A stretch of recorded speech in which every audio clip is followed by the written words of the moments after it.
Dobroveče i dobrodošli u 13. emisiju Posao na Kosovu koju realizuje Medija centar u Čaglavici uz podršku projekta za poboljšanje zapošljavanja mladih. Na početku ove emisije, kao i do sada, idemo do naše koleginice Katarine Marinković da čujemo koje sve to oglase o slobodnim radnim mestima ove nedelje izdvojila za vas. Katarina, izvoli. Hvala, Sanja. Ove nedelje za vas imamo 2 konkursa za posao i oba nam dolaze iz ugostiteljstva.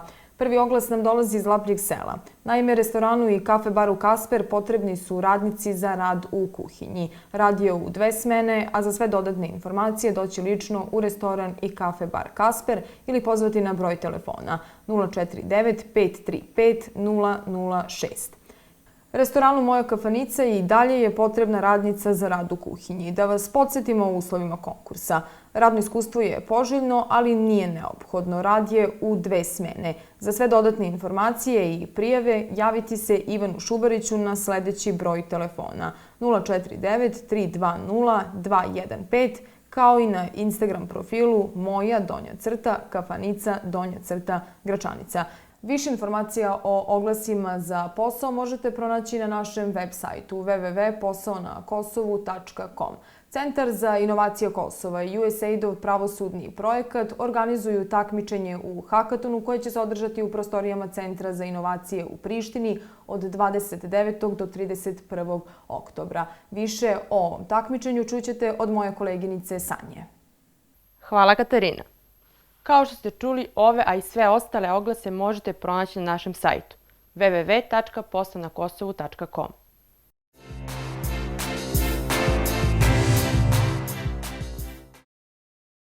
Centar za inovacije Kosova i USAID-ov pravosudni projekat organizuju Just Tech takmičenje u hakatonu, koje za cilj ima pronalaženje rešenja za određene probleme u kosovskom pravosudnom sistemu.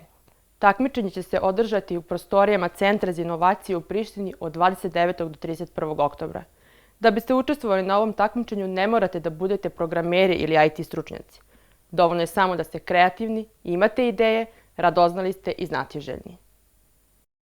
USAID-ov pravosudni projekat u saradnji sa Inovacionim centrom Kosovo organizuje trodnevno hakaton takmičenje koje za cilj ima pronalaženje tehnoloških i inovativnih rešenja za izazove identifikovane u pravosudnom sistemu na Kosovu korišćenjem otvorenih podataka. Takmičenje će biti održano od 29. do 31. oktobra. Hakaton je takmičenje za ljude koji vole tehnologiju, koji znaju da razviju aplikaciju ili program za kompjuter, ali ne samo za njih. Na hakatonu možda učestvuje maltene bilo ko, može da se prijavi na sajtu Centra za inovacije Kosovo i tamo sazna mnogo više o tome. Nema ograničenja niti za godine, niti za bilo šta i tu će se formirati timovi od 3 do 5 članova gde će se tražiti visokotehnološko rešenje za probleme. Prema rečima Ljubice Maksimović, takmičari ne moraju da budu programeri ili IT stručnjaci, već je dovoljno, kako kaže, da budu inovativni i kreativni. Pod stručnim mentorstvom imaće 54 sata da osmisle inovativne proizvode i realizuju softversko rešenje. Mi smo saznali tokom našeg istraživanja da je veliki problem kod građana to što oni nisu dovoljno dobro informisani o postojećim mehanizmima za rešavanje njihovih problema. To je jedan od problema koji želimo da rešimo. Drugi problem jeste taj što pravni jezik je jako tehnički, jako je težak za razumevanje. Mi tražimo rešenje da te neke pravne termine približimo građanima kako se oni ne bi plašili da rešavaju svoje probleme i da pristupe institucijama. I treći problem koji želimo da rešimo jeste vezan za Agenciju za besplatnu pravnu pomoć. Ona mora da sarađuje sa mnogo institucija, ali nemaju objedinjenu bazu podataka, tako da želimo i da taj problem pokušamo da rešimo. I kako to funkcioniše? Mislim, gde se to objavljuje? To će biti, sad zavisi kakva će rešenja biti predložena i odabrana, znači to možda bude bilo šta od telefonske aplikacije do programa do baze podataka, tako da to još uvek ne znamo, ali će biti plasirano građanima i građanima na uslugu. Ko odlučuje na kraju, mislim to je takmičenje, ko odlučuje na kraju koji će tim pobediti i šta je nagrada za taj pobednički tim? Imaćemo panel sudija koji će se sastojati od 3 do 5 članova, mi se nadamo 5 i tu će biti jedan član sigurno člana iz našeg projekta, jedan član iz Centra za inovacije, jedan član koji će znati, to je koji poznaje tehnologiju. Potrudit ćemo se da nađemo jednog člana koji će da predstavlja pravosudne institucije na Kosovu, tako da to će biti sudije, a bit će 3 nagrade, svaka nagrada će biti od 3.000 eura i plus godinu dana period inkubacije sa mogućnošću za mentoring, za umrežavanje, dok se setih srpske reči, da, i čak će im Inovacijni centar Kosova obezbediti i prostorije za rad i softvere koji su im potrebni. Broj takmičara nije ograničen. Svi zainteresovani prijave mogu pronaći na web sajtu Inovacionog centra Kosova, ali i na našem portalu www.posaonakosovu.com. Na Kosovu je 1999. godine osnovana međunarodna organizacija Caritas sa ciljem da na održivi način smanji siromaštvo na Kosovu. Kako i na koji način, pogledajte u prilogu koji sledi.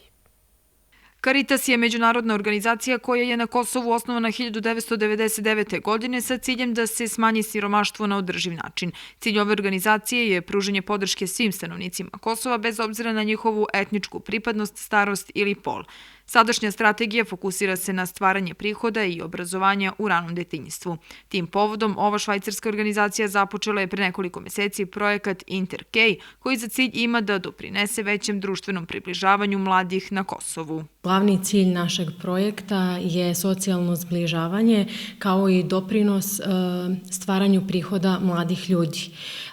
U okviru našeg projekta imamo 2 dela projekta. Prvi deo projekta se odnosi na podržavanje mladih ljudi od 18 do 25 godina kroz radionice, kampove i 18 malih projekata da rade na stvaranju svojih prihoda. Drugi deo projekta je zapravo se odnosi na 12 mladih diplomaca i njihovom radu u školama, vanškolskim aktivnostima i podržavanju dece u socijalizaciji. Ovaj projekat odnosi se na sve etničke grupe koje žive na Kosovu. U njemu su uključene škole u 6 opština. U okviru našeg projekta sarađujemo sa opštinom Prizren, Štrpce, Gračanica, Kamenica, Kosovo Polje i Obilić. U kojim školama? I dalje smo u procesu selekcije škola, tako da ne bih mogla da vam dam odgovor na ovo pitanje. Projektom će biti obuhvaćeno 60 mladih ljudi koji će kroz radionice i kampove za mlade jačati sposobnosti za stvaranje prihoda. Pored toga, 12 mladih diplomaca iz različitih profesija sprovodeće aktivnosti na opštinskom nivou u školama sa decom. Jedan deo našeg projekta radi sa omladinom od 18 do 25 godina, gde će ti mladi ljudi kroz kampove, radionice i implementaciju 18 malih projekta učiti kako da komuniciraju, kako da se predstave na intervju, kako da pišu pismo motivaciono, kako da pišu CV, biografiju i kako da napišu i implementiraju projekat u svojim opštinama. Na kraju projekta biće održan seminar na kojem će učesnici imati priliku da se bore za 18 malih projekata. Tema projekta nije određena, a jedino je bitno da oni budu u skladu sa potrebama te opštine. Naše 6 različite opštine i 60 mladih ljudi dobija 18 malih projekata. I projekti mogu da budu na različitim temama, samo je bitno da su u skladu sa potrebama opštine. Tako da ukoliko neko želi da piše projekat koji je u vezi zagađenja vazduha, može da napiše takav projekat. Nakon toga sledi letnji kamp na kojem će učesnici imati priliku da predstave svoje projekte. Kada mladi ljudi završe sa implementacijom svojih projekata, oni odlaze na letnji kamp gde će predstaviti svoje projekte, a par najboljih projekata ide na seminar na kome će tamo dodatno da govore o svojim projektima i dobit će sertifikate. Pored ovog projekta, Caritas radi na još 2 projekta. Jedan od njih odnosi se na predškolsko obrazovanje. Ovaj projekat sprovodi se u 22 opštine i obuhvata sve zajednice koje žive na Kosovu. Tu mi imamo cilj da podučavamo edukatore koji rade sa decom od godišta 4 do 6.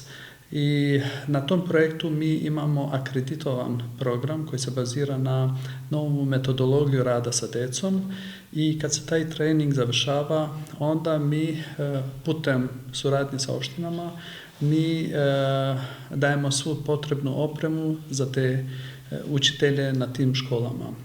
Drugi projekat koji se zove Siret projekat odnosi se na poljoprivredu. Ovim projektom radi se na povećanju proizvodnje i obradivih površina, poboljšanju njihovih prihoda od prodaje jagodičastog voća, lekovitog aromatičnog bilja i drugih šumskih proizvoda, razvoj njihovih proizvodnih kapaciteta i izgradnji jačih lanaca vrednosti.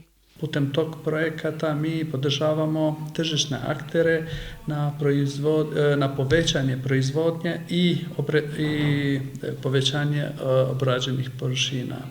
Ono što želimo tim projektima mi da uradimo je da kad se naš projekat završi da ostane nešto što je održivo i koje može da pomogne tim fermerima i akterima da rade pozitivno i u buduće. Caritas radi na novim projektima, a neki od njih su i Jeni i Mardi, koji bi javnosti trebali da budu predstavljeni januara iduće godine. Bilo je to sve što smo vam pripremili za današnju emisiju. Hvala vam što ste večeras bili sa nama. Ukoliko nudite ili tražite posao, pišite nam na poslovnakosovu@gmail.com ili nam se javite putem društvenih mreža Facebooka i Instagrama. Vidimo se za 2 nedelje. Prijatno!